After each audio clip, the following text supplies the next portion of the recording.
virtual meeting. Good news is no commute. Bad news, no lunch. So I'm Neil Harris, Chair of the Transportation Planning Board, and I call this February 18th, 2026 virtual meeting to order. If you have any issues with your audio or video, please email Conti or Lynn. This is an all virtual meeting, and I'll plan to conduct the meeting the way we usually do. It's also being live streamed, by the way, on the YouTube channel. We'll start with a roll call of all members participating in the meeting to confirm that we have a quorum, and then we'll have staff summarize comments from the public so far. When we get into agenda items, I'll have the presenters do their briefings. If there's an action item, I'll make a motion to adopt the resolution and ask for a second. And then I'll invite questions or comments from members. Please use the raised hand icon on WebEx and staff will help me call on you. And after discussions, I'll call for a vote. I'll ask for just nays or abstentions. And if you don't give a nay or abstention, I'll assume that that's a yes and we'll pass the vote, hopefully. So for information items, I'll follow the same process, except there won't be a motion or a call for a vote. And also when you speak, please start by stating your name and jurisdiction. So now let's proceed. Lynn, will you please call the roll? Great. Thank you, Chair Harris. So I'm going to state your jurisdiction if you could state your name. We'll also capture you just by virtue of logging in. Start with District Council Charles Allen. District Council Christina Henderson. Or Heather Edelman. I saw Heather. District Council Matt Fruman. Here. Thank you. District Office of Planning. Ryan Hand, present. Thank you. District Department of Transportation. Mark Rawlings, present. Thanks, Mark. Moving on to Maryland, City of Bowie. Maddie Bizerto, present. Thanks, Maddie. Charles County. City of College Park. Denise Mitchell, present. Thank you. Frederick County. Mark Mishler, present. Thank you. City of Frederick. City of Gaithersburg. I'm still here. This is Neil. Thank you. City of Greenbelt. City of Laurel. Montgomery County. Corey Pitts, present. Thanks, Corey. Is Ms. Balsam or Mr. Kenny present? Okay. Prince George's County. Eric Olson from the council. Great, thank you. City of Rockville. Monique Ashton, present. Thank you. City of Tacoma Park. Amy Weselick, present. Thank you. Maryland House of Delegates. Maryland Senate. I know they're busy right now. Lastly, Maryland Department of Transportation. Jeff Anderson here. Thanks, Jeff. Moving to Virginia, City of Alexandria. Got it, present. Thank you. Arlington County. Susan Cunningham, present. Oh, I see Susan. I saw her. Yep, back to Susan and Dan. City of Fairfax. Tom Peterson here. Thank you. Fairfax County. Walter Alcorn's here. Jimmy Bierman, present. Thank you. Got you both. Thank you. City of Falls Church. Dave Snyder, present. Thanks, Dave. Loudoun County. Mike Turner, Loudoun County, here. Thank you. Okay. City of Manassas, member Sonia Vasquez Luna. Presente. Thank you. And City of Manassas alternate, Ashley Hudson. Here. Great, thank you. City of Manassas Park. Alana Mensing, present. Thank you. Prince William County. Megan Landis, present. Thanks. Virginia House of Delegates. Virginia Senate. They're both busy. Virginia Department of Transportation. Bill Cutler, here. Thank you. Moving on to WMATA. Mark Phillips, present. Great, thanks. Our ex officio members, Federal Highway Administration. Janine Ash, present. Thanks, Janine. Federal Transit Administration. David Shelling. Thanks, David. National Capital Planning Commission. Hi, Michael Weil, NCPC. He got the prize for logging in first. Thank you, Michael. Metropolitan Washington Airports Authority and National Park Service. That concludes roll call. We have a quorum. All right, thanks, Lynn. But you're on again for public comments. We've received a copy of the comments online, and it's available to us on the meeting's webpage. But can you summarize for us, Lynn? Yes, thank you, Chair Harris. No problem. So between noon Tuesday, January 20th, and noon Tuesday, February 17th, the TPB received one comment submitted via email. A summary and as well as the actual comment can be found on our meeting webpage. So Mr. Mike Robb writes to submit additional considerations on the Visualize 2050 plan, attaching a summary of studies on the impact of shared use paths on traffic congestion. He notes these studies conclude that such infrastructure has a negligible or indirectly positive effect overall on traffic congestion. So that was the only comment, and you can find it on the meeting page. Thank you. All right, thanks, Lynn. Are there any questions for staff? All right, seeing none. We've been provided a written summary of the meeting minutes from the meeting of January 21st, 2026. I should say 2026 in my notes here. I trust that you've had a chance to review the minutes. I hereby move that we adopt the minutes of the January 21st, 2026 meeting as provided. Can I have a second? Second, Ashley Hudson. All right, thank you. Are there any additions or corrections from anyone in any jurisdiction? All right, hearing none, the minutes are adopted. Thanks. Now for the technical committee report, we have a written summary of the February 6th, 2026 meeting. Dan Maloof, the chair of the technical committee, can you summarize the meeting's outcome for us? Thanks, Dan. Hello, thank you. Good afternoon. At our February 6th meeting, the technical committee covered 3 items that you'll see during the board meeting today. We received a briefing on recommendations for FY27 and 28 TAP funding for projects in Virginia. With walking and biking taking on increased importance in our transportation system, the need for this infrastructure is greater than ever. And so this program helps fund those projects, and the committee is pleased to see it moving forward in Virginia and eagerly awaits the Maryland and DC versions when the time comes for them. The committee also heard briefings on TPB's draft FY27 Unified Planning Work Program and Commuter Connections Work Program. It is truly impressive how much work TPB staff and the Commuter Connections staff do every year. Receiving these briefings is important to the technical staff. It helps keep us apprised of what programs are available to us, what work to expect over the next year. I'm sure the board will find that information valuable as well. Following those items, the committee heard an informational item on the Northern Virginia Transportation Authority's BRT Action Plan. NVTA provides hundreds of millions of dollars to Northern Virginia jurisdictions every year to build new multimodal transportation infrastructure. With widespread interest around the region in bus rapid transit, NVTA has produced a blueprint for 28 BRT routes that, if built, would dramatically speed up bus service for 140,000 riders per day in Northern Virginia and shift tens of thousands of additional drivers onto transit, easing congestion and reducing emissions for everyone. NVTA's planning will continue in more detail, but importantly, these corridors are eligible for NVTA funding, and we hope many will be funded in future allocations. Finally, the committee heard other updates about issues such as TPB staffing, kickoff of the upcoming bike and ped plan. We also received a reminder that solicitations for TPB's Transportation Land Use Connections Program and Regional Roadway Safety Program are due on February 27th. So with that, that concludes my report. Thank you. All right, thank you, Dan. So for the next item, we have 2 reports.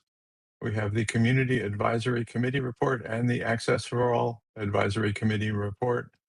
Starting with the Community Advisory Committee's report, we have a written summary of the February 12th, 2026 meeting. Let me first welcome Tim Davis from Frederick County, the new chair of the committee. Tim, will you please review the report for us? Hey, guess what? I'm not Tim. Sorry about that. So good afternoon, Chair Harris. I'm Laura Backel from TPB staff.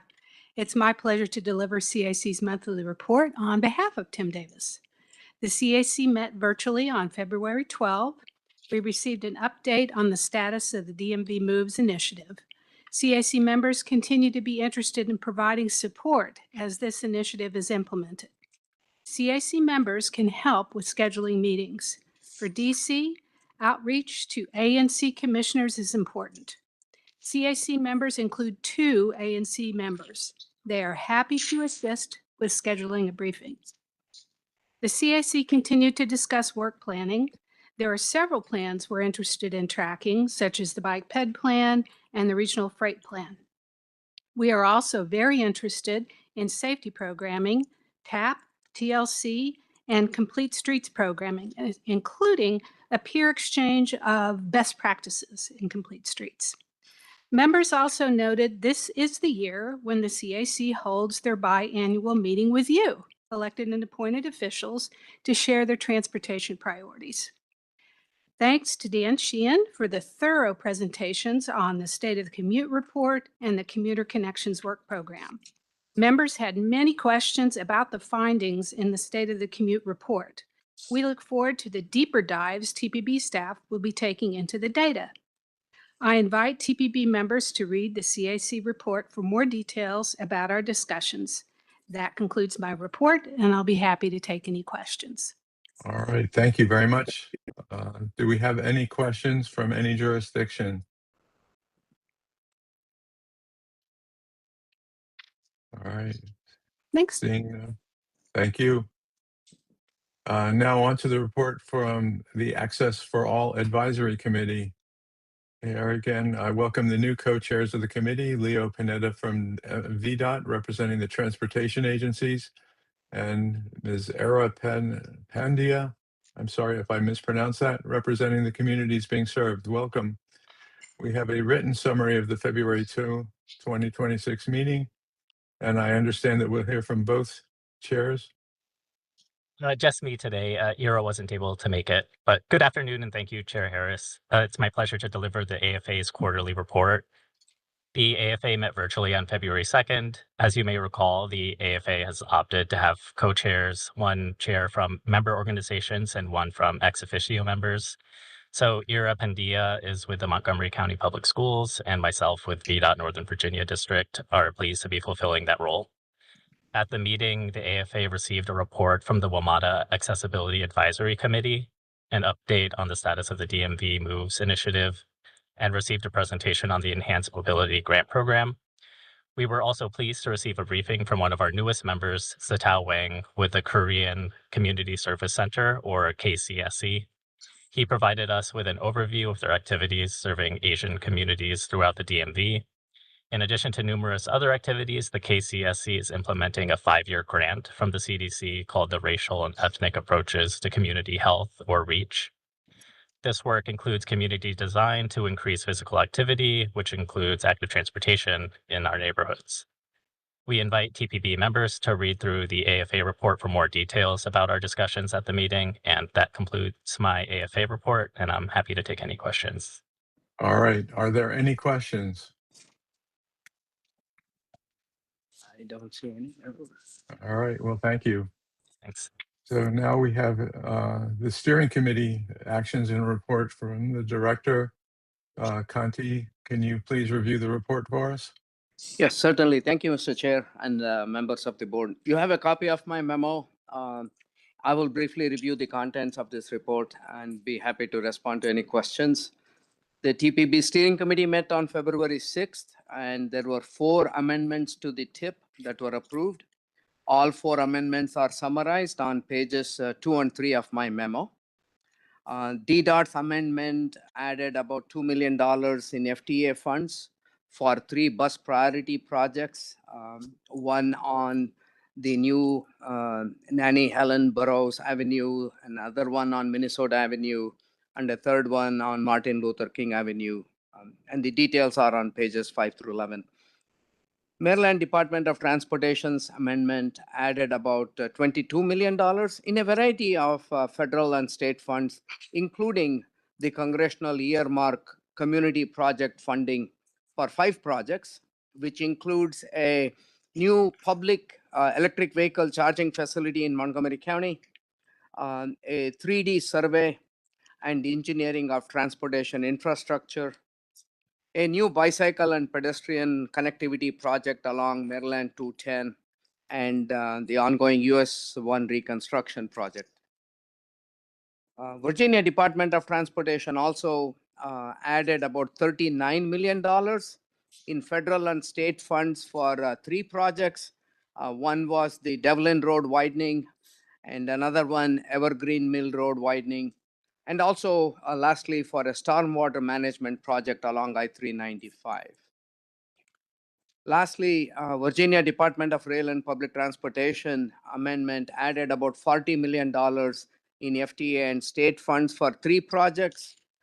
These are the Dash bus fleet replacement project in Alexandria, a new PRTC passenger amenities and infrastructure program, and the VRE Crystal Station improvements project. Those were the amendments.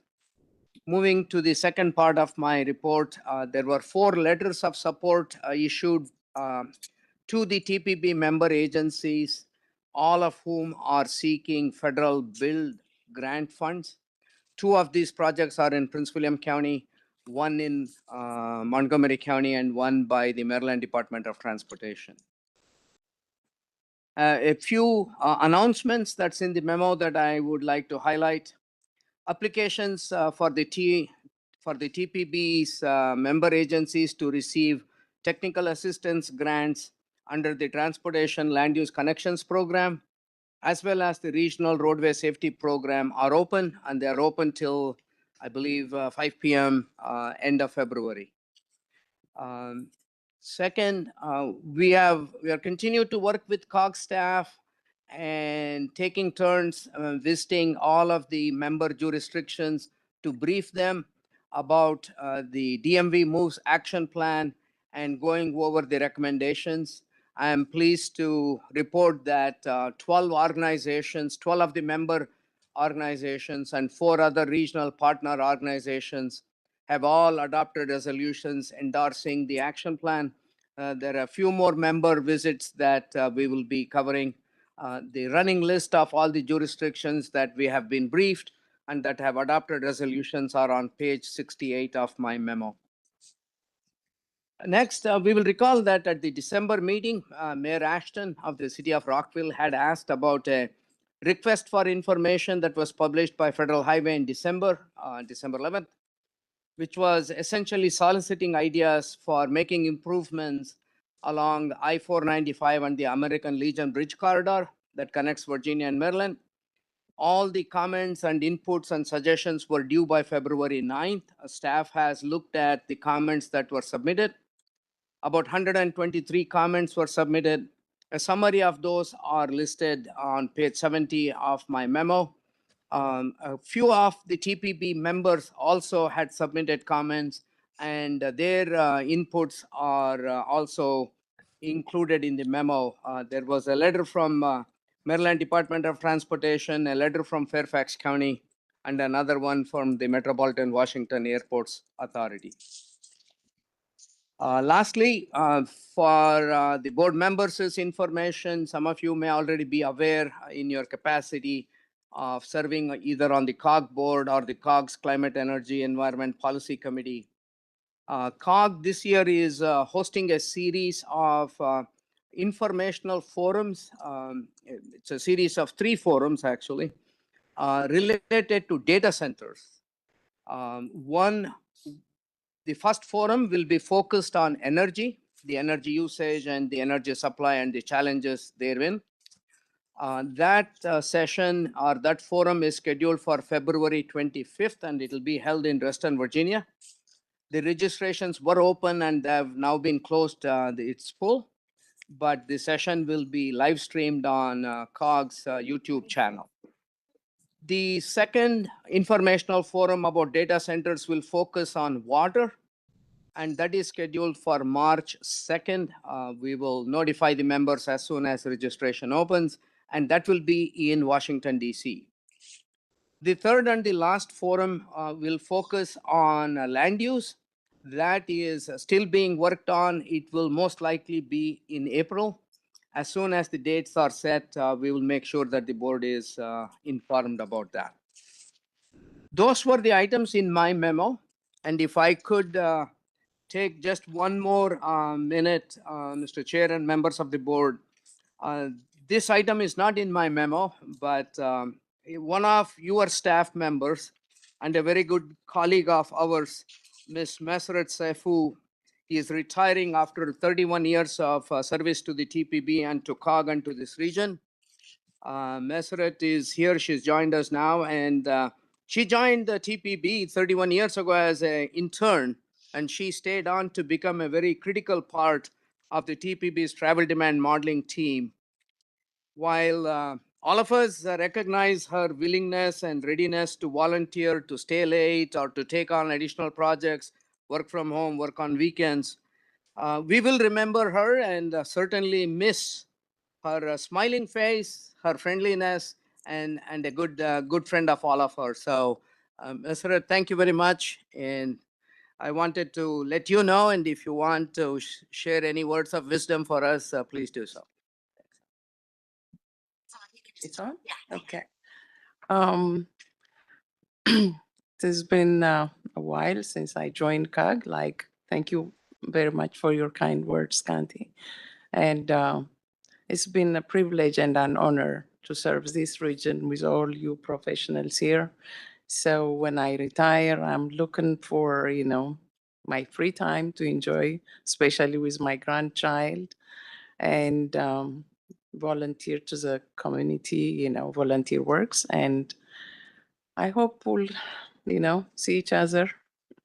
And I really appreciate. Thank you. Thank you.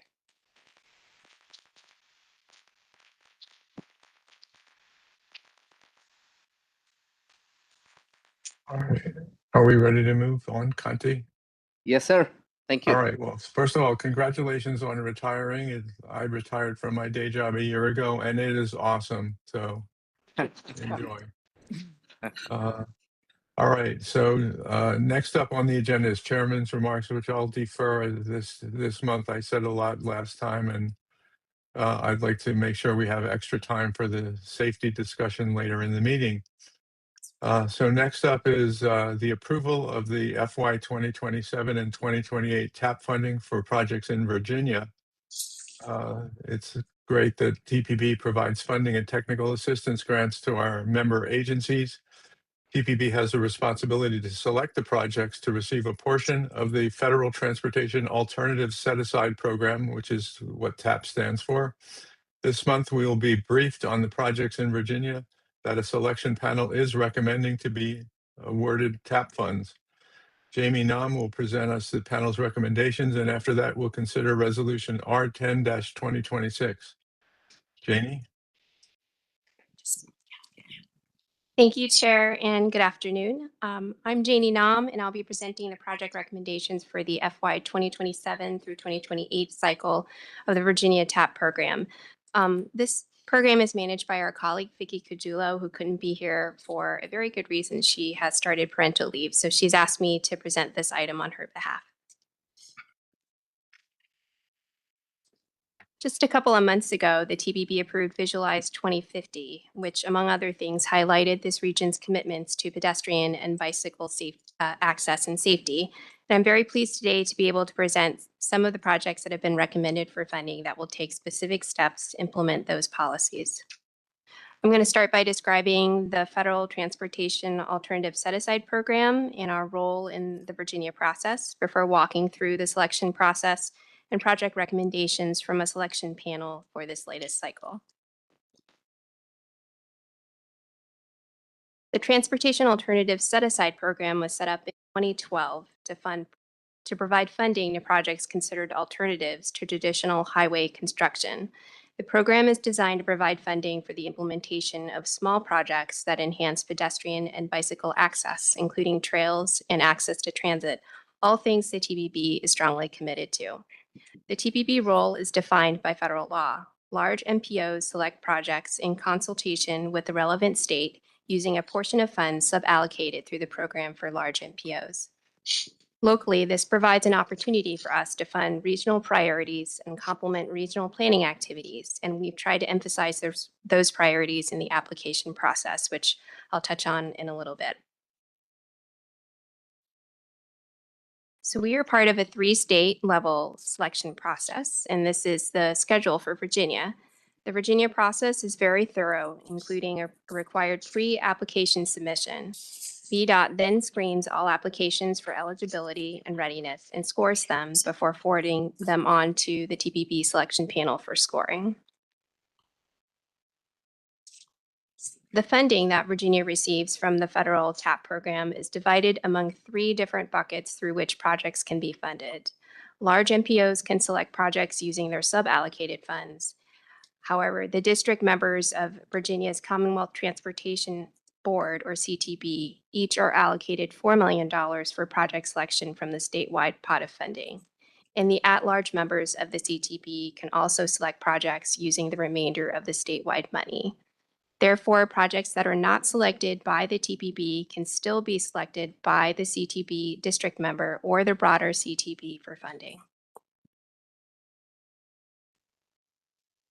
And the TPB selection panel has used a similar process for a number of years now. Our selection panel members reviewed and scored the applications individually, and we met on January 27th and 29th to reach consensus decisions. That selection process elevates the consideration of several regional criteria, such as expanding multimodal transportation options for non-drivers, supporting regional activity centers, completing the National Capital Trail Network, increasing access to high-capacity transit, increasing access in low-income areas, promoting safe routes to school, and increasing access for people with disabilities. For this cycle, the TPB received approximately $27.6 million in funding requests for 16 projects in Northern Virginia. And the TPB's set-aside suballocation was $12.5 million. 7 projects were recommended for funding for a total of $12,479,496. The remaining projects may still be funded through the allocation afforded to the CTB member for the Northern Virginia District, DJ Gribbons, or the broader CTB. And this slide shows the list of project recommendations, which will serve many of the TPB's regional key policies.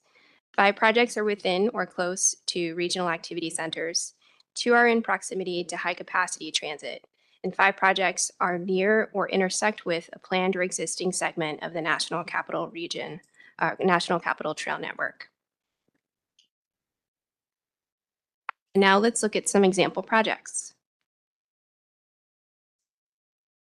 This project is in the city of Alexandria and would enhance safety for students walking to school by implementing improvements identified through Safe Routes to School walk audits at 2 Alexandria public schools, George Washington Middle School and Charles Barrett Elementary School.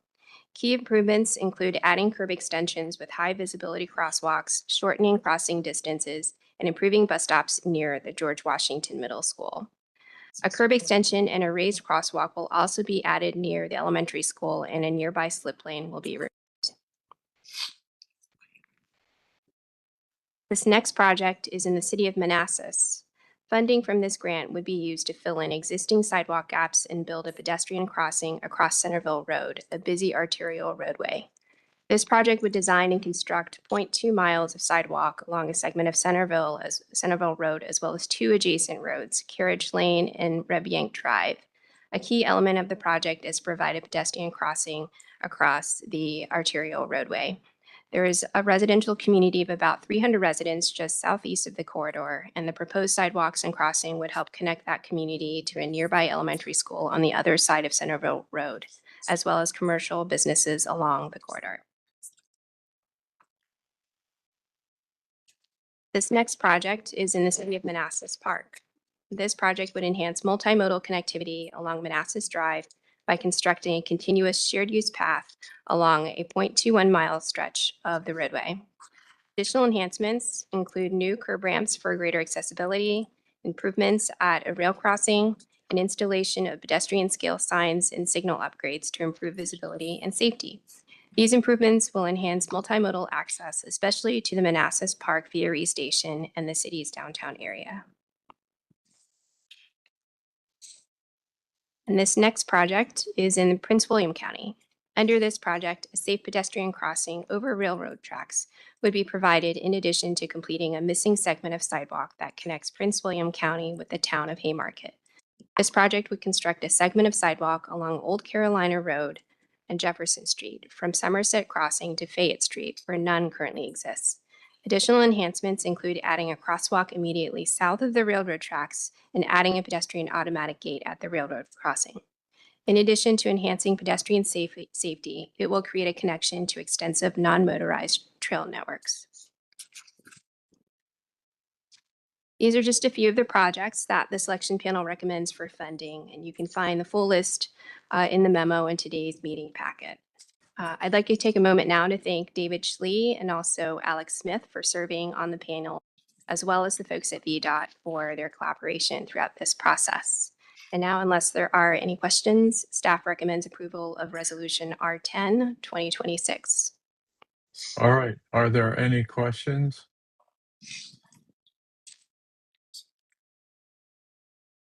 All right. I guess next up, I'll move that we adopt Resolution R10-2026. Is there a second?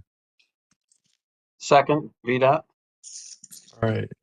Last chance. Any discussion or questions? All right. Hearing the usual silence, I'll take the vote. Are there any nays or abstentions? All right. The motion passes. Thank you very much. All right. Next up are the informational items. First, the briefing on the draft FY 2027 Unified Planning Work Program. Lynn Erickson provided us with a basic TPB 101 refresher last month to give us gave us a heads up that will be presented with the draft budget and planned work activities this month and asked to adopt the budget next month. One of the things that I remember Lynn saying is that much of the work here at TPB is prescribed by federal regulations, and that is what most of the funds are used for. But there's always ways that the work can be conducted to include the board's priority topics while still complying with federal regulations. As elected officials, we're used to reviewing and approving agency budgets and work activities, so we discussed the best way to use our time during this meeting and decided to go through the detailed work plan and budget tables, but instead to brief us on the specific work activities. So today's briefing from Lynn will be more of this and less of the nitty-gritty of federally required work activities, which we see every month. And with that slightly garbled preamble, Lynn, take it away. What is funny is his annotated agenda actually does say something like that. Anyway, thank you, Chair Harris. So I hope you guys all learned some things that maybe you didn't know last month from my presentation. And I can't help but say this, the TPB does how many things? I'm pointing to my own staff. How many things? 3, everybody together, 3. So TPB meets federal requirements. TPB serves as a forum for regional coordination, and TPB provides data to decision makers. So I provided some snippets on our process itself, how best to navigate it, hint, hint, pay attention to what goes on at the subcommittees. And I described the annual activities that staff conducts. This month, we're going to ask you to take a look at the actual document, and I'm going to walk you through how to read the heart of our budget and also describe some new activities and projects that you will see presentations on this year. So the board will be asked to approve our UPWP next month. So the UPWP is a document that serves as the TPB staff work scope for the upcoming fiscal year. And I'm talking about the federal funding that is specifically allocated to the Metropolitan Transportation Planning Process, Federal Highway Administration, PL, and Federal Transit Administration, Section 5303 funding. So keep in mind that MPOs do not compete for federal funding. We are allocated a specific amount through the federal authorization bill through a formula by law. So we do know what's available to us. And as an aside, we are paying close attention to the federal reauthorization. It's literally under discussions right now. The current bill ends in September. So technically onto the budget. So I would argue that the 3 most important pages of our UPWP document, at least the ones that I use all the time, are tables 1, 2, and 3, located on pages 31, 32, and 33 in the document posted on your website. So if you haven't pulled that up, you might just, it would make me feel better if you did. Anyway, these are our revenue and expenditure summary tables. So right now we're still finalizing the revenues, so we're asking for your patience, but we're pretty close. So I'm going to start with this is table 1 that you see before you. So keep in mind that PL and 5303 funding comes only to MPOs and it doesn't expire. So our revenue totals are combined from 3 pots or buckets, if you will. It's a combination of old money and new money. So I'm reading down the left column here. First, we show our new federal money, which we've identified as new fiscal 2027 funding. Second, we have old money that was allocated to us, but we didn't spend, called prior unexpended. And it's actually from the 2025 UPWP, if you guys can remember back that far. And the third pot is money that we don't plan to spend by the end of this current fiscal year in June. We call that carryover funding. Carryover is essentially choice funding. We can choose to roll it over immediately, or we can wait 2 years to spend it. So I invite you to also look at the carryover memo, also posted on our meeting materials page, for the exact details of the funding we plan to carry over. When you add all of that up, we have about $28 million to work with in fiscal 2027. And again, we're continuing to work with the states to hammer out the revenue details, but we're not expecting a whole lot of change at this point. So if you're following along in the document, tables 2 and 3 on pages 32 and 33 contain each team work activity and what it will cost to complete. So the 10 core activities support the region as a whole and are structured to follow our federal requirements, starting with task 1, the Metropolitan Transportation Plan. Table 2, we identify each major work category and how much we expect to spend to complete the tasks identified with those activities, all of which are detailed in the text in the draft document. And you've already seen those details in the January outline that we shared last month. So table 3 on page 33 is a more detailed accounting explanation. And it breaks down our budget into those categories that our funding agencies need to track and report our spending. So what you see on the slide before you is a breakdown of table 3 to sort of try to simplify it so you can see how much we plan to spend on staffing, direct and indirect costs, overhead, consultant studies, etc. All right, enough of that. Moving on to the actual work. So we do try really hard to synchronize board interests with our federal requirements. I do want to remind you all of the importance of our subject matter expert advisory committees and subcommittees, since all of these activities that I will be describing will come to you after they go through the committees and subcommittees, which is where we get great feedback on and develop consensus for all of our work. Later on today's agenda, you will receive an update on findings from recent safety studies, including a look at safety trends and an inventory of safety strategies being implemented around the region. Looking ahead to fiscal 2027, the safety program will continue to analyze safety data in order to track trends and also to report annually on how the region is doing in meeting safety targets as part of our performance-based planning and program work. One new project is to develop methodology and tools for conducting economic analysis of safety investments to help identify the most cost-effective ways to improve our safety outcomes. Last month, you received an update on the DMV Moves initiative. COG TPB staff are working with the region's transit operators, including Metro, to move forward on implementation of the Regional Integration Action Plan and planning for a network of priority bus corridors. Staff expect to provide additional details on the work plan activities and schedule at the TPB's April meeting. Now that we've approved the visualized long-range plan, staff will be conducting detailed studies and plans that will help inform the next update to visualize, or whatever we're calling it, in the next 4 years. In particular, we will be updating the region's bicycle and pedestrian plan and freight plan over the next year. These plans will look at the current and future transportation system and help identify needs and key issues, such as the impact of technology. We are also updating the TPB participation plan, the coordinated human service transportation plan, and running another session on the Community Leadership Institute, including a curriculum update. In the resiliency program, we will conduct analysis of flood-related travel impacts. This analysis will utilize flood scenarios from last year's inland flooding study and provide inputs to the TPB travel demand model to analyze how travel is affected when segments of the network are impassable due to flooding.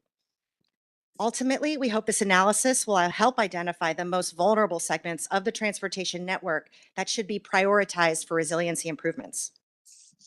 The TPB staff develops and maintains a regional travel demand forecasting model, which is used for scenario studies, assessing the adequacy of our long-range transportation plan and air quality studies. Historically, the TPB travel model has been a trip-based model known as the Gen 2 travel model. Following a strategic plan over the last 6 years, we have developed a new activity-based travel model, which is called the Gen 3 travel model. The Gen 3 model, which will be available for us all to use soon, should enable improved transit modeling and improved fidelity for pricing and equity studies. We will also update the strategic plan for travel modeling methods. This updated strategic plan should guide model development over the next 6 years, including both short-term and long-term updates to our modeling methods. To estimate and forecast mobile emissions from the on-road transportation sector, we use the EPA's MOVES model. This model requires information about the motor vehicle fleet in the metropolitan Washington region. Every 3 years, we collect vehicle registration data, also known as VIN data, from the state departments of motor vehicles. Using decoding software, we can convert the VIN data to information about motor vehicles, such as engine and fuel type, and also have info about EVs. Our last collection and processing of VIN data was done in 2023, so now we plan to recollect and reprocess this data to have updated information for the MOVES model. One of our responsibilities as an MPO is to tell the story of what the region is experiencing in terms of travel and travel trends, and to provide data and insights to you, our decision makers. We do this through data-driven research, and we report our findings using tools like GIS, dashboards, story maps, and other visualizations. We collect data through primary research, and during fiscal 2027, we will continue to field our Regional Travel Survey, or RTS, which is the TPB's single largest data collection activity. The RTS collects demographic and travel information from a randomly selected representative sample of households in the region and adjacent areas. It is the primary source of observed data used to estimate, calibrate, and validate the regional travel demand model. Previously, because of the magnitude of this project, we conducted the RTS once a decade, every 10 years. That's a long time, right? So, however, to keep the data collected from the RTS more current and relevant over time, we have moved to a more frequent cadence of data collection. We will also continue to coordinate with our regional transit partners to collect transit onboard survey data, important data about the trips being taken on public transportation, which is another important input for the travel model. During this past year, staff re-envisioned its travel monitoring program and began developing the Mobility Analytics Program, or MAP, which is a standardized collection of more than 70 data multi-sector indicators found throughout numerous agencies, organizations, and municipalities that can be used to inform a comprehensive snapshot of regional travel. As part of this, we established the new Mobility Analytics Subcommittee to help guide this effort. During fiscal 2027, the MAP will produce more interactive online data reports and visualizations that will help us tell the story of travel trends that the region experiences. Similarly, TPB's Congestion Management Process Program has undergone significant enhancements. Staff will continue to augment this program with online interactive tools and products to inform the region on congestion issues in the region, as well as comply with federal requirements for congestion management. Staff will continue to evaluate and deploy new technologies in its data and research program. This will include further use of big data to describe regional travel trends, expanding our online tools, which can be accessed through the TPB Resources and Applications page, or TRAP, and cultivating best practices throughout all of TPB's research and analysis activities. The UPWP also provides resources for coordinating regional transportation and land use planning. This includes coordinating with COG's Planning Director's Technical Advisory Committee and its Cooperative Forecasting Subcommittee to prepare any needed updates to the region's forecasts of population, households, and employment. Finally, staff will continue to administer its Technical Assistance Program, which provides funding to assist individual state and local governments, as well as transit operating agencies, with projects that advance metropolitan planning, including regional goals, priorities, and aspirations. This funding resource contained in the UPWP allows our partners to access TPB-developed tools, techniques, data, staffing support, or consultant support. All right, so our next steps, we are going to be continuing to refine the estimates and adjust the budget accordingly, and we'll come back to you next month with the final document for approval. We'll also be finalizing the carryover funding. So as I mentioned, we've already identified that to move into the fiscal 2027 document. So what you have before you is what we're hoping to approve next month. So please take a look at it, and both the memo and the report. And if you have any comments, if you could get them to me by next Friday, February 27th, because then I can incorporate that and we can talk about it at our technical committee meeting. But to be honest, the very last chance I can do anything about anything you guys have to tell me is March 10th. So chop chop, right? So anyway, hopefully there aren't any comments because we've given you enough information to work with. So in March, we will be asking the board to take 2 actions. This is sort of complicated, but just go with it here. So one is to amend the current UPWP to pull the money out and move it into the carryover world. And then the second is to actually approve the 2027 UPWP in its entirety. I'll walk you through that next month as well. And then after you guys approve it, I package it up, send it to the feds, and they usually give us an approval letter. Last year it was May 26th. We're hoping that a letter comes anytime before July 1 and then work starts. So I am done here and happy to take questions. It's interesting looking at my staff because then I'm like, nobody's going to ask me a question here. I can't see what's going on the screen. Thank you. Back to you, Mr. Chair. All right. Are there any questions for Lynn? I don't see any hands raised in the Well, chat. that's because she was very thorough, but she did give you all a homework assignment. So there will be a quiz next meeting to make sure you've read through the entire spreadsheet and report. Sorry, I'm doing a little teaching, so I just had to put my teaching hat on. All right. If there are no questions, we'll move on to the briefing on the draft fiscal year 2027 Commuter Connections Work Program, another major program that the TPB oversees. It's a regional program that involves programs, projects, and services designed to help improve traffic congestion. That means make it less worse, right? And meet regional, regional air quality goals in our non-attainment area. Our staff, Dan Sheehan, will brief us on the planned work activities of the Commuter Connections Program for FY 2027. We'll be asked to approve the budget and work program at our next meeting on March 18th. Dan, take it away. All right, wonderful. Thank you so much, Chair Harris. And yes, the intent is to improve congestion by reducing it. So that is one of the primary goals of the program, and I'm happy to talk a little bit more in depth about the program and what it is we do, how we accomplish our goals, how we reach commuters across the metropolitan Washington region, some recent data we have, as well as our key focuses for FY27 and next steps for approving this work program. So quick background here, the Commuter Connections Program is the region's long-standing transportation demand management, or TDM program. Its mission is straightforward: to encourage commuters to use alternatives to driving alone, whether it be by transit, carpooling, van pulling, bicycling, walking, or by teleworking. The program is delivered through a network of nearly 30 partner agencies, including us here at TPB, the 3 state DOTs, local jurisdictions, and our federal partners.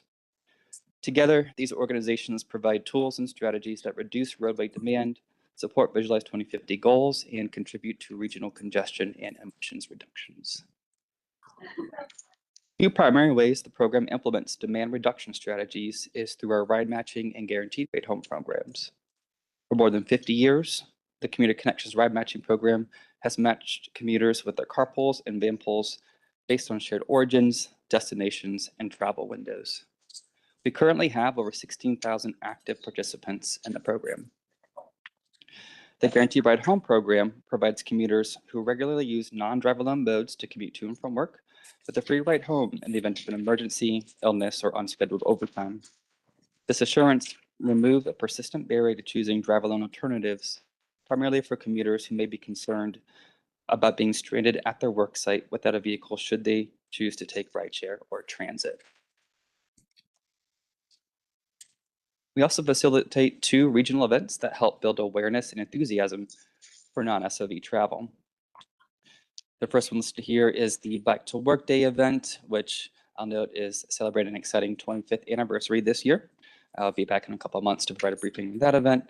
And the Go DMV Commuter Competition, which uses gamification to reward sustainable commute behavior during Earth Month, coming up in April. Commuters log trips in the Commuter Cash app, compete for prizes, and earn points for their employer teams to climb regional leaderboards and crown a champion employer team. This approach helps introduce new travel habits during the campaign, which sustains incentives available through Commuter Cash for those who maintain their alternative commute behavior and habits after the competition.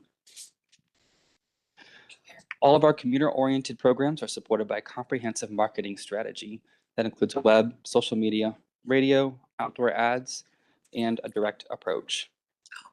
Complementing this is our employer outreach program, where local TDM specialists work directly with businesses to set up commuter benefits, support hybrid telework arrangements, and guide employers on best practices for implementing commute trip reduction efforts.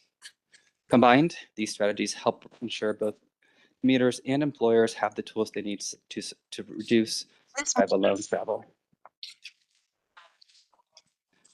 Our most recent holistic program evaluation effort, which covers data collected from July 2021 through June 2023, shows strong performance across core metrics. Each day, Commuter Connections helps reduce an estimated 119,500 vehicle trips, over 2 million vehicle miles of travel, 0.4 tons of NOx, and 0.3 tons of VA. This is all accomplished at a rate of about 1 cent per vehicle mile traveled. Click on the WebEx. It's not clicking.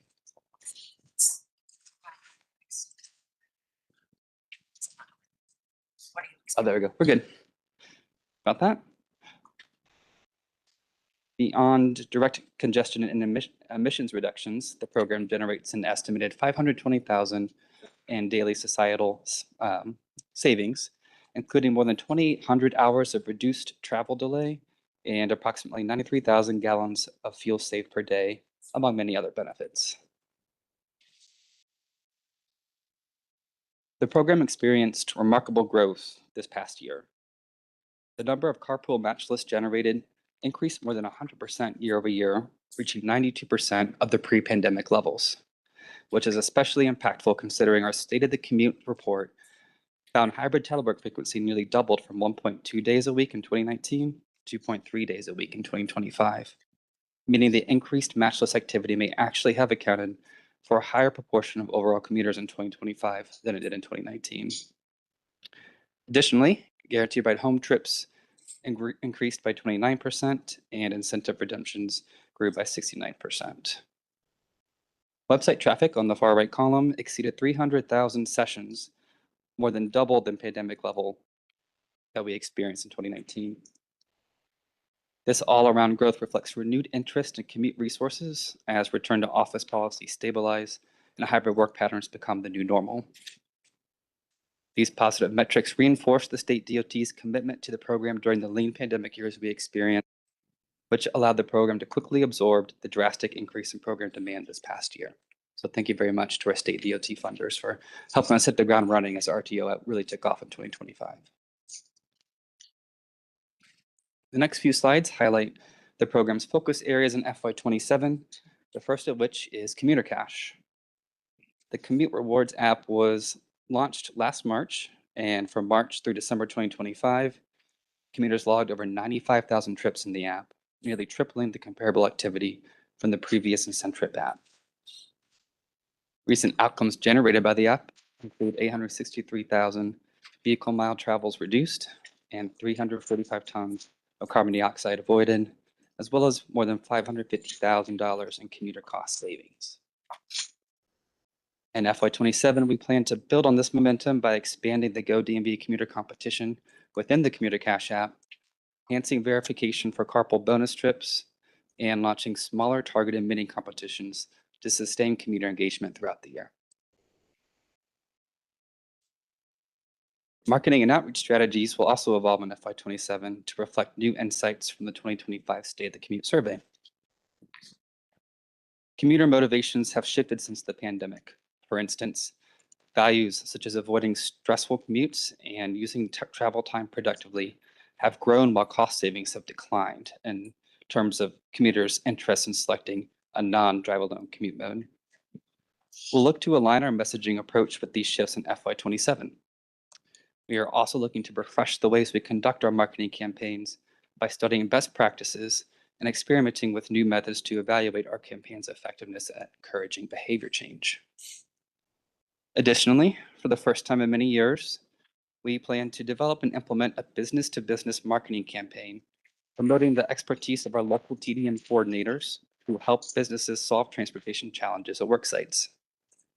Another highly anticipated improvement is the impending launch of our new client relationship management database to improve stakeholder coordination and tracking in our 40 representatives, for our 40 representatives scattered across the region, working with employers to introduce TDM strategies, policies, and programs. Additional operational priorities in FY27 include doubling the capacity of our POBA Rewards van pool program. The program has reached maximum capacity at present with 38 active van pools, which is a program record, I might add, and is fully utilizing its current budget allocation. Given the demonstrated demand that exceeds our current available resources, we anticipate doubling the program capacity in FY27 to serve our waitlisted commuters and facilitate new van pool formation. Another operational priority is implementing recommendations from the Guaranteed Ride Home peer review study, which is anticipated to commence in the next few weeks. A number of data collection efforts will also take place throughout the fiscal year, which includes our retention rate study, and that study seeks to understand how long commuters' behavior change is sustained after switching to non-drive alone commute options, and the triennial comprehensive program analysis, which will look at data for the last 3 years to evaluate the program's effectiveness along with many other elements. These activities ensure our programs remain evidence-based, cost-effective, and responsible to commuter needs. The proposed budget for the FY27 work program totals just under $8,400,000, which represents a 1.2% decrease from the prior fiscal year. This is the second consecutive year we're requesting a modest decrease in program funding in an effort to continue right-sizing the program. Funding allocations across the program's 4 core areas were developed in coordination with the 3 state DOTs and remain consistent with long-standing formula-based approaches. Notably, we are proposing a 37% decrease to the program's marketing budget in FY27 and reallocating those funds to bolster the program's employer outreach and program operations efforts.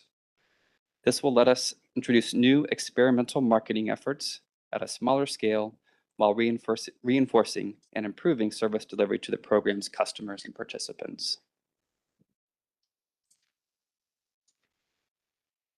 The current draft Community Connections Work Program has been in development since late summer of last year and has been reviewed by several committees, including the State TDM Work Group, Community Connections Subcommittee, and the TPB Technical Committee. The document is posted to the TPB Meeting page and is available for board members to review. You all are more than welcome to check it out and download it. If you have any questions, concerns, comments, or just general feedback on that report, I do invite comment by February 27th, the same as the UPWP. You can send me an email, which my contact information is on this slide, or Lynn, I'm sure, would be able to forward me any comments that you might have as well in the CCWP. Again, by February 27th would be preferred. So with that, I thank everyone for your time, and if there's time for questions, I'm happy to take them. All right, thanks for the report and for the great work. Looks like things are moving in a wonderful direction with this program. Are there any questions from anyone? Mr. Anderson from Mr. Anderson. Thank you. Just a quick question. If you can go back to slide 10, I think.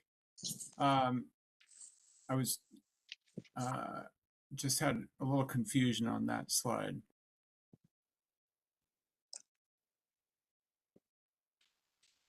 Yeah, there you go. I was trying to read the 2019 stats. Those are percentages answered, right? Yes, percentages answered by individuals who indicated selecting non-drive alone travel mode in our State of the Commute survey. So should the 2019 numbers sum to more than 100? Because I believe they do. Yes, exactly. They can. That you can select more than one benefit for using. I see. Okay. Great question. All right. That's it. Thank you. All right. Any other questions? All right. Thank you, Dan. Next one is we've allocated the rest of the time in the meeting for this. It's because it's very important and there's a lot to cover. This is the Regional Transportation Safety Trends and Findings from Inventory of Roadway Safety Strategies. I'll recognize our lead safety staff, Janie Nan, again, to get us started. And I welcome Nicole Waldheim from Fair and Peers Consulting, who is assisting us with the safety study. Janie, take it away.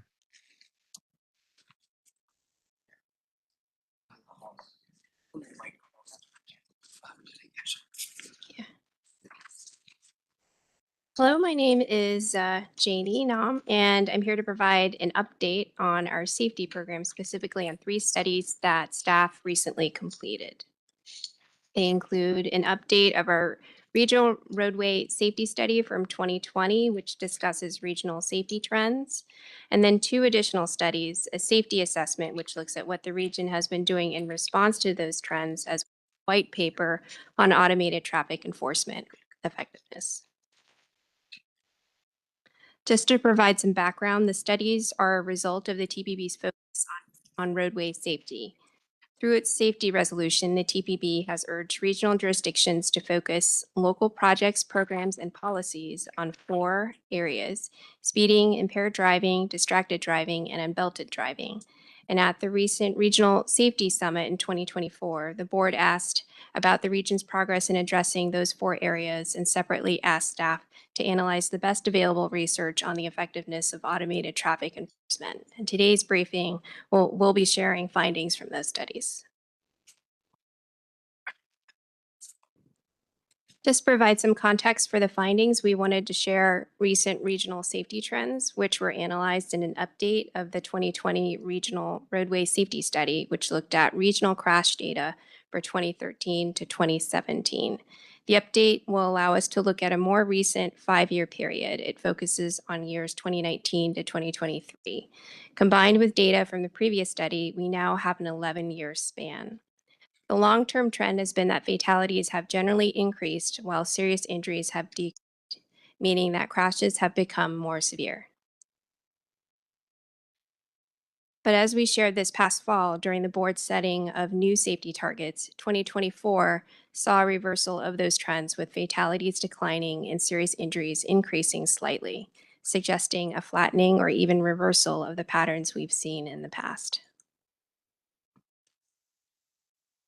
Each subregion has experienced these trends differently, however. These charts show the fatality and serious injury rates by subregion, with the blue bars showing crash data from the most recent study update, 2019 to 2023, while the green bars show the data from our previous study period, 2013 to 2017.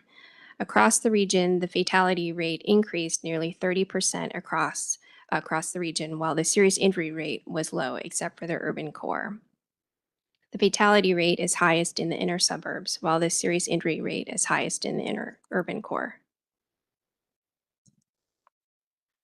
When looking at factors involved in fatal and serious injury crashes, both infrastructure and behavioral factors were common.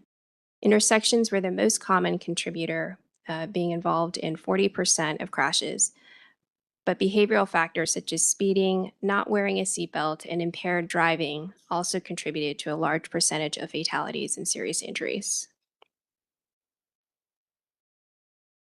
Although these behavioral factors were common during the last study period, many of these trends worsened during the pandemic, as it created conditions for aggressive and risky driving in our region, consistent with national trends.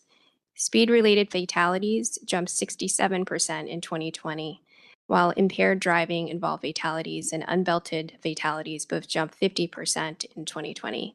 and the percentage of young drivers involved in fatal crashes jumped by 72%. And these driving habits have stayed with us, as the data shows.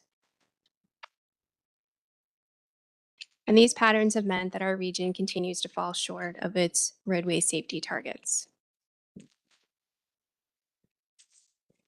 We've just made some of these points already, but just as a recap, over the long term, fatal crashes have been increasing.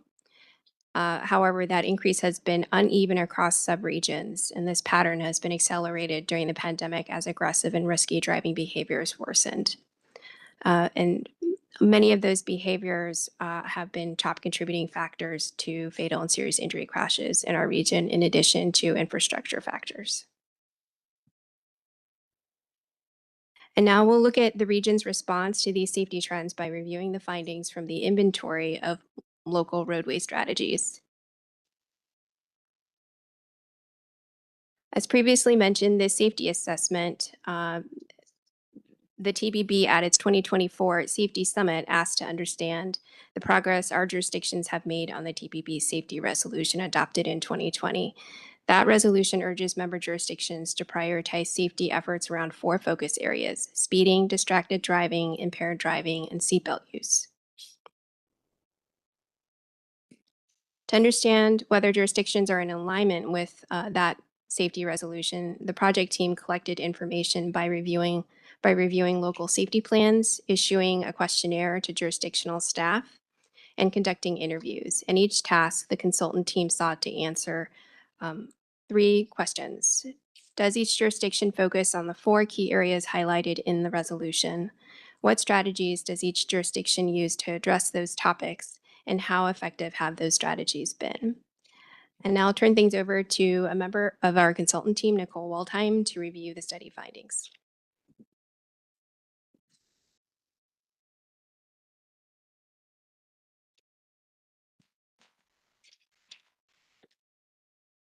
All right. Good afternoon, everyone.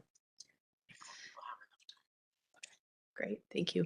All right. So as Jeannie mentioned, we used a really robust research approach to come up with the findings for this study. And you can see kind of the key reveal on this slide here, which I'll go through each of these in more detail. But we were able to synthesize a lot of information from surveys and interviews and a benchmarking assessment into these 4 points.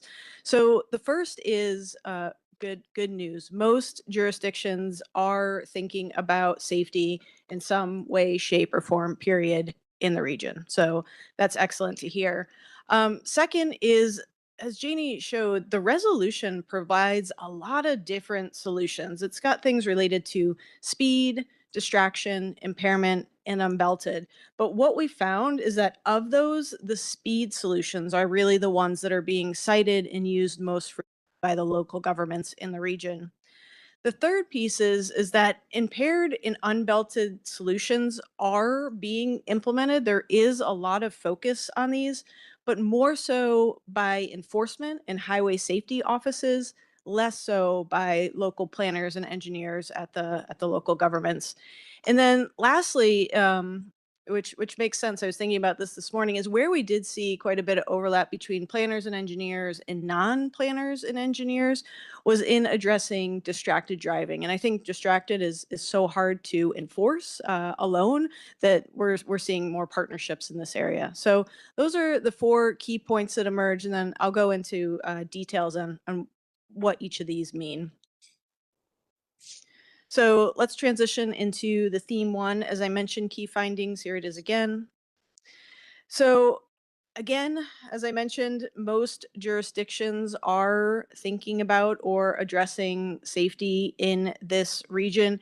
As you can see, 15 of the 22 either completed or are developing or have funding for some sort of safety plan, whether it be an SS 4A plan or a Vision Zero plan.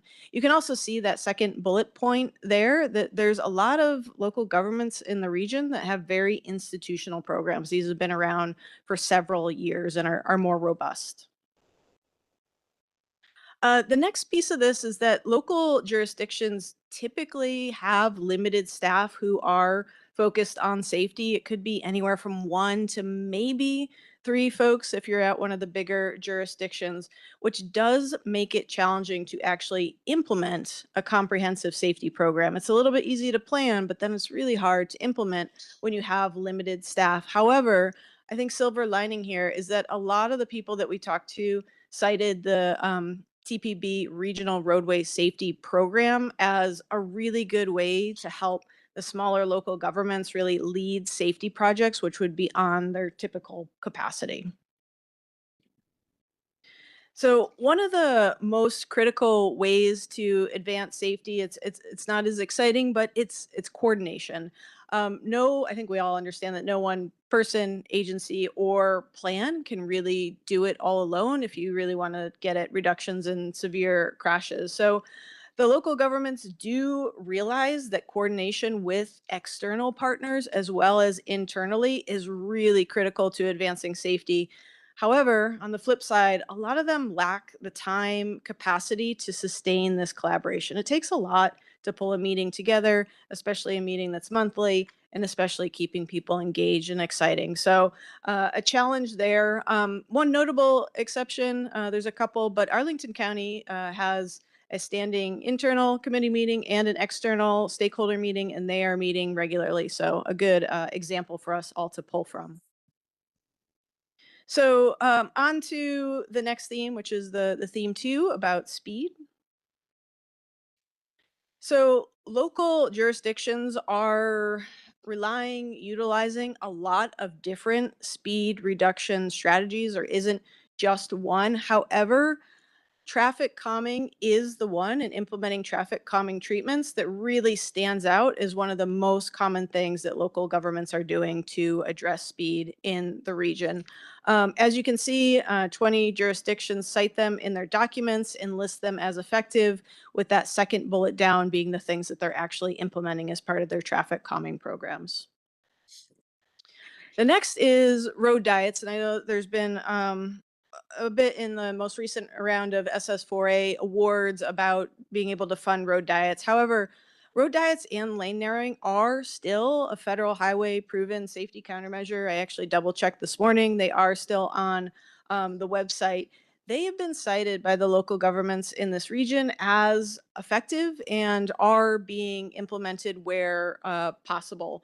One of the key things is that there can be a bit of public or political pushback to road diets, basically taking some roadway away for other uses. And so what locals are finding is if they are going to do these, they have to be very strategic in terms of where they're being implemented based on the data, and actually do quite a bit more to kind of get buy-in and support for these.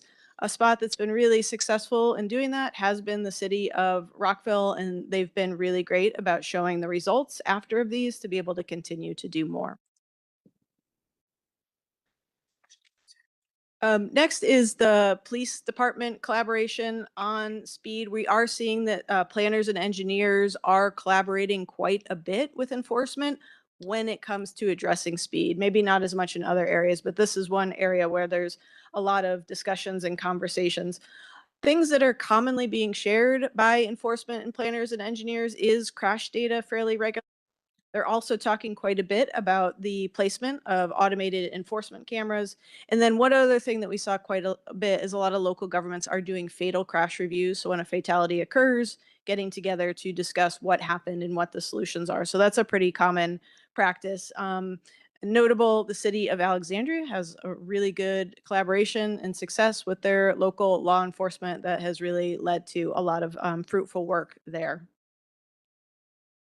So the next one is automated enforcement. Again, similar to road diets, this is a federal highway proven countermeasure. It is still on the US DOT website, and it is seen as an effective tool by governments in the region who are looking to reduce speed.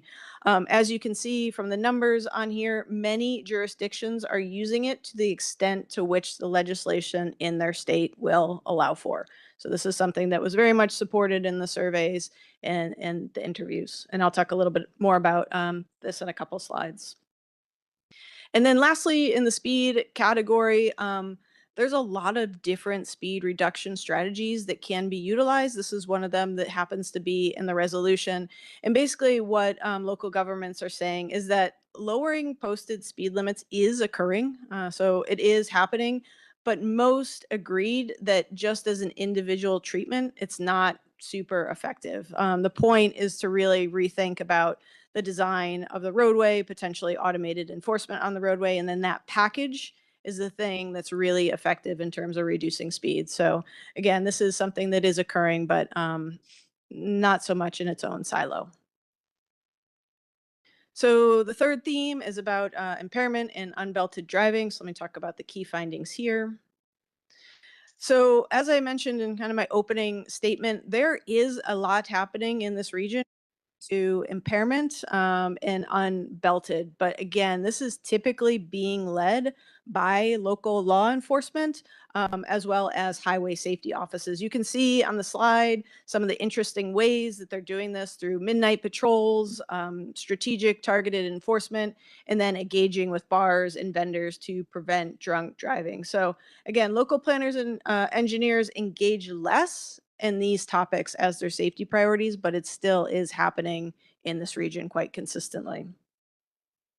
The next is ignition interlock is one of the strategies in the resolution. So we wanted to ask local governments about this. And basically what they said is the majority do not use them or know much about them and see it as more of a solution that's handled by the courts. And so for people that don't know, ignition interlock is basically a breathalyzer installed in a vehicle that prevents the engine from starting. And so it makes a lot of sense that this isn't something that's being thought of quite a bit at the local planning and engineering level, but more so maybe at the state or court level. And then the last one in this particular theme area has to do with seatbelt enforcement. So again, seatbelt enforcement and education is being conducted. It typically relies on grants that go to law enforcement agencies to do some sort of saturation patrol. There's a lot of resources and funds that go towards click it or ticket campaigns, which I'm sure we've all seen the signage on that. One thing that is particularly challenging, and it's not as heavy of a focus, is in Virginia, there is not a primary seatbelt law. It's a secondary seatbelt law, which basically means you can't be pulled over for not wearing your seatbelt. You have to be pulled over for something else. And if you're also not wearing your seatbelt, then you can get fined for that. So a portion of the reason why maybe this isn't as high of a priority is because of that secondary seatbelt law in Virginia. And then the last theme is about, again, local governments and others working together to address distracted driving. So partnerships do exist between planners, engineers, and non-planners, engineers when it does come to addressing distracted driving. Again, I think this makes a lot of sense because enforcement alone is very challenging to address this issue area. So we have to get creative if we want to reduce distraction, which is one of the higher numbers that you typically seen that's killing and seriously injuring people. A strong example that we put on the slide here is a partnership between the District Department of Transportation and the Highway Safety Office. So they deployed distracted driving trailers with community-focused messaging in locations where they could have the greatest safety impact. So it was like a trailer you'd go by that looks like a speed sign, but they were actually able to capture data on distraction as you were going by and have been able to use that and move it around and target different communities. So it's been a neat project.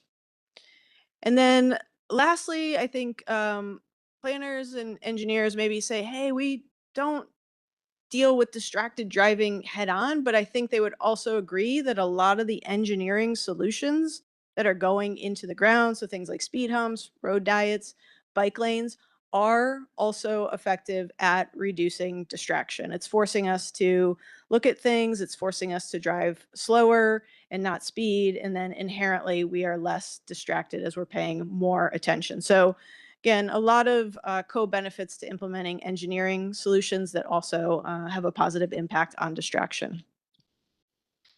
So in addition to the safety assessment, we also developed a white paper on automated enforcement in the region. So a couple of slides on the results of that. So the ATE assessment centered on two core questions, which you can see on the left there, is how well speed and red light cameras reduce severe crashes? And then what are some of the practices that make programs publicly supported, and fair and reliable? So those are the two things that we were trying to get at. And we did focus the research on red light cameras and speed cameras in particular, not other forms of automated enforcement. So there are four key parts of the white paper. Is one, we looked at we evaluated the effectiveness of cameras based on regional, national, and international research. So what do the documents say about automated enforcement? Two, as I mentioned, we looked at program elements that influence long-term credibility of an automated enforcement program. So not just a one and done, or not something that doesn't get off the ground. We did include lessons learned from DC, Maryland, and Virginia to kind of show the different legal frameworks and operational frameworks that everyone works under and what level of success they're able to have. And then overall, the assessment does provide a shared foundation of understanding for TPB to be able to move forward and support local governments. So just a reminder, I've already mentioned this, but national guidance is clear that automated enforcement is considered an effective safety tool for reducing the most severe crashes. The National Highway Traffic Safety Administration does highlight that cameras work best as part of a larger speed management program. So not just throwing cameras places without doing anything else, but they're a nice complement to other speed management strategies. And then Federal Highway does categorize automated enforcement as a proven safety countermeasure. And you can see that it's based on the evidence that there is reductions in fatalities and serious injuries to the tune of 20 to 37%. So here's the findings related to automated enforcement and reducing crashes. The next slide is about automated enforcement and reducing speed.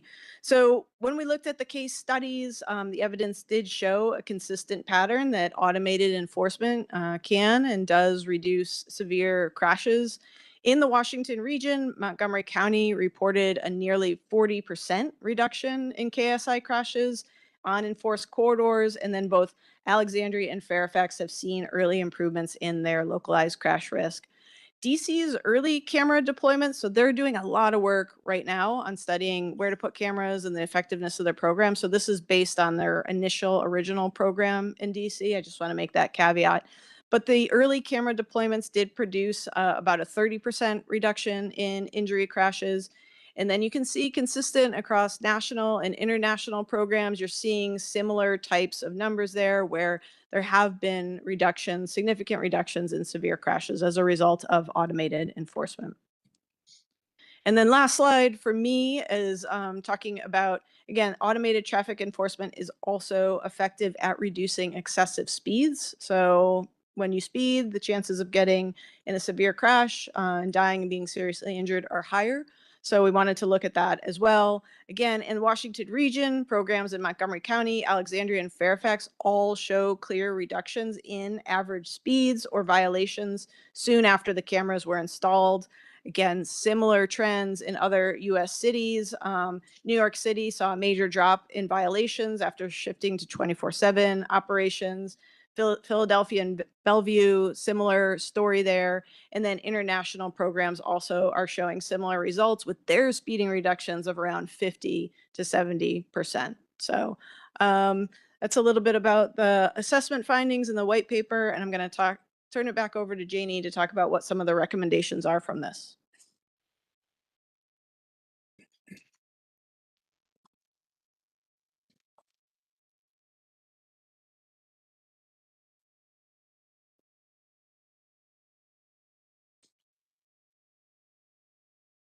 Thanks so much, Nicole.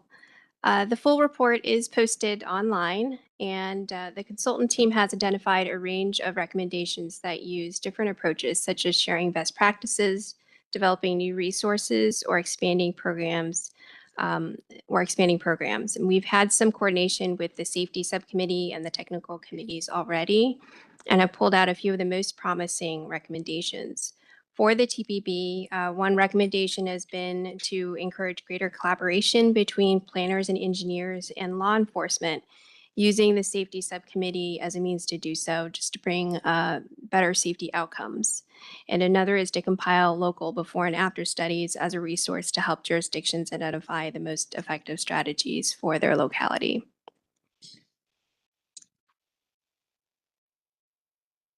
For jurisdictions, one common challenge we heard, as Nicole mentioned, was that agencies are facing staffing shortages. And there's a recommendation to use the safety subcommittee to connect agencies with similar staffing size with each other to exchange best practices. And another recommendation is to establish a crash review team as a means to encourage collaboration between enforcement and EMS with DOT staff. We heard that greater interdepartmental collaboration resulted in better safety outcomes.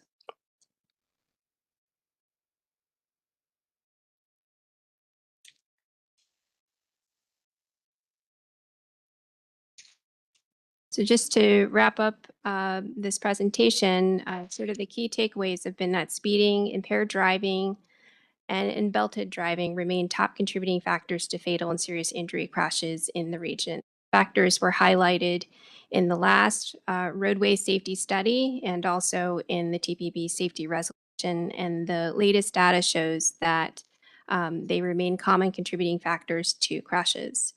To address these areas, local jurisdictions have generally focused on infrastructure-based safety strategies such as road diets, curb bump outs, and speed humps, while policy-based strategies have been led by state agencies, such as those related to impaired driving, distracted, and unbelted driving efforts. Roadway fatalities and serious injuries are beginning to decline, but the region is still falling short of meeting its targets, as we learned this past fall. And expanding safety staff capacity and funding, facilitating cross-departmental collaboration, and adopting before and after evaluations to track effectiveness have been identified as jurisdictional needs. As a next step, we'll be reviewing the recommendations in more detail, and we'll also be gathering more feedback from subcommittee members and looking at which recommendations to advance in coming work plans. We welcome feedback. And with that, we'll open it up for questions. All right, thanks, Janie and Nicole. That was a great presentation. A lot of good information there. I have to say, from my own experience, I was very skeptical of automated enforcement, speed cameras, and things like that until I saw the data that we collected, the city of Gaithersburg, that shows a clear improvement in people's driving behaviors where there is speed enforcement. They drive slower and there are fewer accidents. And it's some people in our community think we're making a lot of money from tickets, but not only do we not make money at pretty much break even at this point, but it's just it's not what it's all about. If it's not effective at a particular location, we can move those cameras elsewhere. So it's been a great program for us, despite my initial reservations. Opening the floor, please put your hand up in the in WebEx if you have a question or a comment. A lot of meat there. Mr. Snyder from Virginia has his hands up. David Snyder, please. Thank you, Mr. Chairman, and I want to thank COG staff for continuing to maintain safety at the highest priority level. And I think the reports that we heard today and the work of the staff is much, much appreciated.